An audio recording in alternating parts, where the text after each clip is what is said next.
CJP के founder Abhijit Dipke की छवि बीते महीनों एक पॉपुलर युवा नेता के रूप में उभरी है।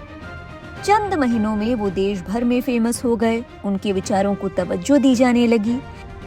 लेकिन जब खुद दीपके से सबसे पॉपुलर युवा नेता के बारे में सवाल किया गया तो उनकी जुबान पर थलापति विजय का जिक्र आया। दरअसल न्यूज़ 24 के मंच से चर्चा के दौरान अभिजीत दिपके ने थलापति विजय की राजनीति और युवाओं के बीच उनकी लोकप्रियता को लेकर अहम बयान दिया है। अभिजीत का तर्क था कि विजय को सिर्फ एक फिल्म स्टार के तौर पर देखना उनकी राजनीतिक ताकत को कम आंकने जैसा होगा। उनके मुताबिक विजय की पूरी राजनीतिक स्ट्रैटेजी में युवा पीढ़ी की सोच और उनकी एस्पिरेशंस दिखाई देती है। अभिजीत दिपके ने इस दौरान सीएम विजय के डिजिटल कैंपेन और ग्रास रूट कनेक्ट का भी जिक्र किया। उन्होंने कहा, मुझे लगता है जो थलापति विजय ने किया, he could be the one, वह एक हो सकती है क्योंकि उनका पूरा कैंपेन उसी पर था। दीपके के ये कहते ही सौरभ दास ने भी कहा कि साउथ में उनकी काफी फॉलोइंग है। हालांकि पसंदीदा युवा नेता के जिक्र पर दीपके ने एक ऐसा जवाब दिया जो काफी लोगों के लिए चौंकाने वाला था। दीपके का कहना था कि उन्हें लगता ही नहीं है कि राजनीति में यंग नेता बचे हैं। दीपके ने कहा, ईमानदारी से कहूँ तो मुझे ऐसा नहीं लगता क्योंकि आप उम्र देखिए ना, बड़े हो गए सारे। जिस उम्र में आप बाकी जॉब्स में रिटायर हो जाते हैं उस उम्र में अब क्या।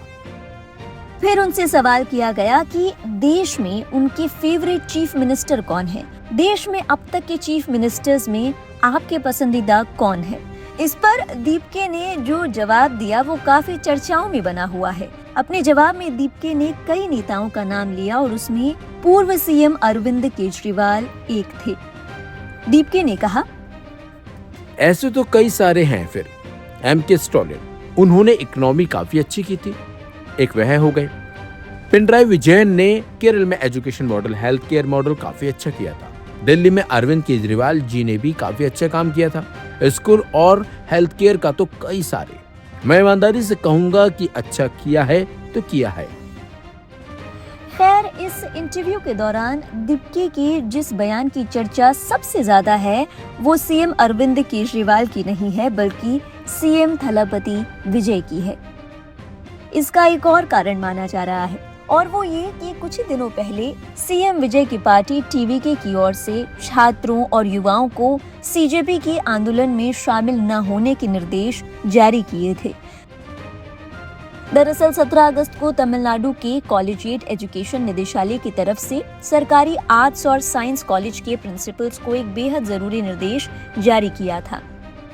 इसमें school education, higher education, police और जिला प्रशासन को आपस में तालमेल बनाकर छात्रों और युवाओं को लेफ्ट पार्टियों, कॉकरोच जनता पार्टी के प्रदर्शन और आंदोलनों में शामिल होने से रोकने के लिए कार्रवाई करने को कहा गया था।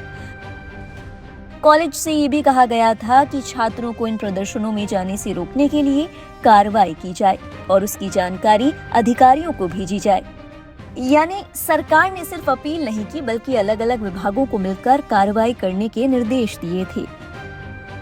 हालांकि ये निर्देश बहुत लंबे समय तक टिक नहीं पाया। तमिलनाडु में छात्रों को राजनीतिक प्रदर्शनों से दूर रखने के आदेश पर विजय सरकार को यू टर्न लेना पड़ा। टीवीके के इस आदेश को देश भर में आलोचनाओं का सामना करना पड़ा। इस पर अभिजीत दिपके ने भी मुखर होकर अपना मत रखा था और इस पूरे बवाल के बाद टीवीके ने अपने इस निर्देश को वापस ले लिया था। बहरहाल, सीजेपी के फाउंडर अभिजीत दिपके के इस बयान से आप कितने सहमत हैं? अपने विचार हमारे साथ साझा कीजिएगा कमेंट सेक्शन में। देश और दुनिया की बाकी अहम खबरों के लिए लाइव हिंदुस्तान ऐप